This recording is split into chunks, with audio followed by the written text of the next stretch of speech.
Amigos da TV Recôncavo, do portal Infosage, eu me encontro aqui no Hospital Regional de Santo Antônio de Jesus. Vou conversar com a doutora Lívia Gonçalves, ela que é médica infectologista do Hospital Regional e médica do Estado, trabalha no Hospital de Referência Couto Maia. E nós vamos falar sobre a questão da febre amarela. Como se encontra no momento o Hospital Regional de Santo Antônio de Jesus? Quais as condições para atender caso ocorra alguns casos aqui na região, doutora? O Hospital Regional ele é preparado para receber esses casos que estiverem aí, porventura, ainda sem diagnóstico ou para serem diagnosticados. O Hospital Regional tem a capacidade de receber esses casos, esses pacientes, caso eles apareçam. Total capacidade, sem nenhuma restrição. Doutora Lívia, que é médica do Couto Maia, um hospital em referência nesses casos, me fala em termos de Bahia, qual a situação? A Bahia tem aparecido muitos casos de epizootias. Que é isso? São macacos infectados. É importante dizer que os macacos, eles não transmitem a doença, eles são tão vítimas quanto nós.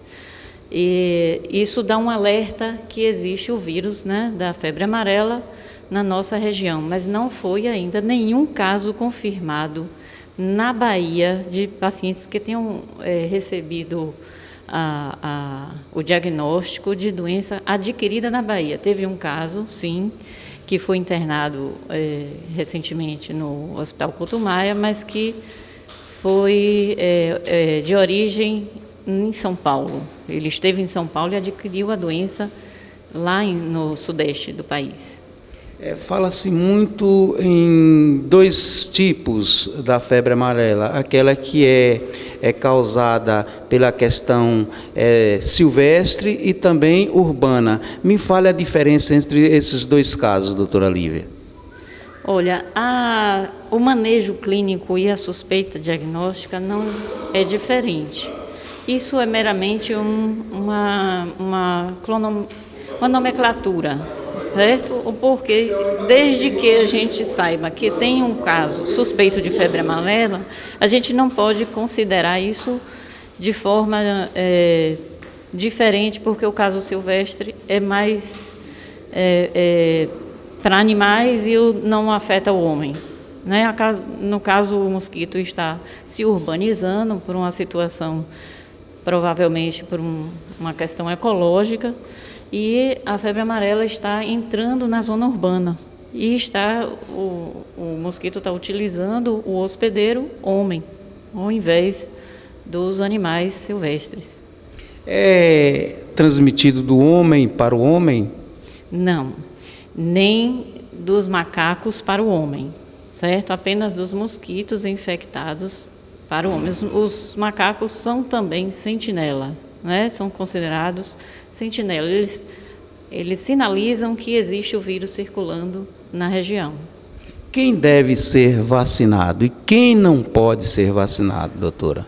Isso é uma questão importante e, caso tenha dúvidas, a gente está aqui, eu estou aqui também à disposição para tirar qualquer dúvida em relação a isso. A vacina em risco de surtos, ela é inclusive dada a pacientes que têm alergia ao ovo, por exemplo, a não ser que tenham uma alergia exacerbada, anafilática, porque o risco-benefício, se tiver numa situação epidêmica, é muito grande. Então, em caso de pacientes que não têm anafilaxia por essas situações de alergia de ovo à gelatina, então esses pacientes podem ser também utilizada a dose fracionada ou a plena. Vai depender de cada caso. Quem avalia melhor isso é o médico, né, os casos especiais. Se estiverem em uso de medicação que causam imunodepressão, né, que mexem com a defesa do organismo, se estiverem em situação de doença crônica, numa situação que tenha maior risco, deve ser avaliado cada caso e indicado, através de relatório, né, encaminhado o paciente para vacinação ou não. Qual o nível de imunidade entre a vacina fracionada e a plena? A vacina fracionada confere imunidade segura por 8 anos. ela é bem estudada, inclusive nós somos exportadores da vacina para outros países no mundo, né? Em relação à vacinação da febre amarela, somos muito bem conceituados. A vacinação plena, a segurança é de 10 anos. As pessoas que já foram vacinadas por 2 vezes na vida, não há necessidade de revacinação, nem se tiver mais de 10 anos que já foi vacinada. Então, só precisa uma dose, mais um reforço. Olha, estou conversando com a doutora Lívia Gonçalves sobre essa questão da febre amarela, que tem deixado a população um pouco temerosa. Eu gostaria que a doutora Lívia tranquilizasse, no caso da pessoa acometida da doença, quais as providências que são tomadas e, caso isso ocorra, a pessoa vai a óbito, tem cura? Me fale a respeito. A doença, em sua maioria, ela é autolimitada. O que quer dizer isso? Que ela vai embora sem nenhum dano ao paciente. É como antigamente se falava da dengue. A dengue mata, a dengue hemorrágica é perigosa. Não quer dizer que todos os casos, são raros os casos de dengue que são realmente perigosos. A febre amarela, do mesmo jeito. A febre amarela pode causar incômodo, dor na barriga, febre alta, mal-estar, enjoo, dor nos olhos, mas a maioria delas é leve a moderada, não evolui para a forma grave, que é a forma que mais assustaria as nossas epidemias, né? Que mais dá maior mortalidade. Mas são muito poucos casos que evoluem para esse patamar de doença. A minha orientação inicial é que se hidratem bastante, principalmente se começarem com um quadro febril, e procure o médico para dosar suas enzimas, fazer hemograma, fazer uma avaliação e um acompanhamento dessa febre. Ela tem uma característica que é bem precisa. No caso das formas graves, ela melhora para depois piorar de fato, uns 3 a 4 dias depois dos sintomas iniciais, que parecem uma gripe ou uma virose simples. Então, na maioria delas, não são diagnosticadas por esse motivo. Doutora Lívia, quais os mosquitos que transmitem a doença? O mosquito que transmite a doença para o homem é o mesmo que transmite para o macaco? Não. Existe essa diferença, então isso é importante frisar para que as pessoas, inclusive, não cuidem, não façam mal à situação em que os macacos se encontram por causa das nossos riscos, né? A gente vai criar uma situação ecológica ainda pior. É importante aqui eu sinalizar para as mães que amamentam.